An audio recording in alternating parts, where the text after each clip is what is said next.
Hello friends, grab your Bible if you want to follow along. We'll be reading out of chapter 3, Song of Songs, also sometimes called the Song of Solomon. Chapter 3, starting with the voice of the young woman. One night, as I lay in bed, I yearned for my lover.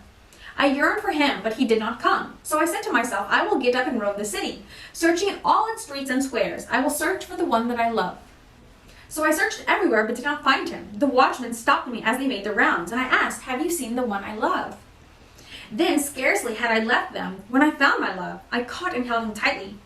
Then I brought him to my mother's house, into my mother's bed where I had been conceived. Promise me, O women of Jerusalem, by the gazelles and wild deer, not to awaken love until the time is right. Who is this sweeping in the wilderness like a cloud of smoke? Who is it, fragrant with myrrh and frankincense, and every kind of spice?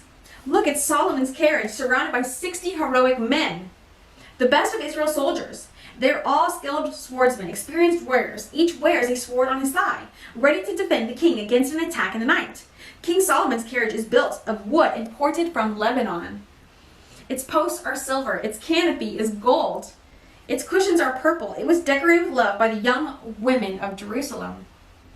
Come out to see King Solomon, young women of Jerusalem. He wears the crown his mother gave him on his wedding day, his most joyous day. Chapter 4, Song of Songs, starting with the voice of the man. You are beautiful, my darling, beautiful beyond words. Your eyes are like doves behind your veil. Your hair falls in waves like a flock of goats winding down the slopes of Gilead. Your teeth are as white as sheep, recently sworn and freshly washed. Your smile is flawless, each tooth matched with its twin. Your lips are like scarlet ribbon. Your mouth is inviting. Your cheeks are like rosy pomegranates behind your veil. Your neck is as beautiful as the Tower of David, jeweled with the shields of 1,000 heroes. Your breasts are like two fawns, twin fawns of a gazelle, grazing among the lilies. Before the dawn breezes blow and the night shadows flee, I will hurry to the mountain of myrrh and to the hill of frankincense. You are altogether beautiful, my darling. There is no flaw in you. Beautiful in every way. Come with me from Lebanon, my bride. Come with me from Lebanon. Come down from Mount Ammon, from the peaks of Sinir and Hermon, where the lions have their dens and leopards live among the hills. You have captured my heart, my treasure, my bride. You hold it hostage with one glance of your eyes. With a single jewel of your necklace, your love delights me, my treasure, my bride. Your love is better than wine. Your perfume more fragrant than spices. Your lips are as sweet as nectar, my bride. Honey and milk are under your tongue. Your clothes are scented like the cedars of Lebanon. You are my private garden, my treasure, my bride. A secluded spring, a hidden fountain. Your thighs shelter a paradise of pomegranates. With rare spices, henna and nard and saffron, fragrant calamus and cinnamon.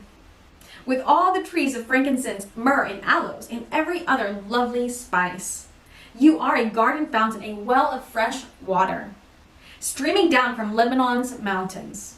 Young woman, awake north wind, rise up south wind, blow on my garden and spread its fragrance all around.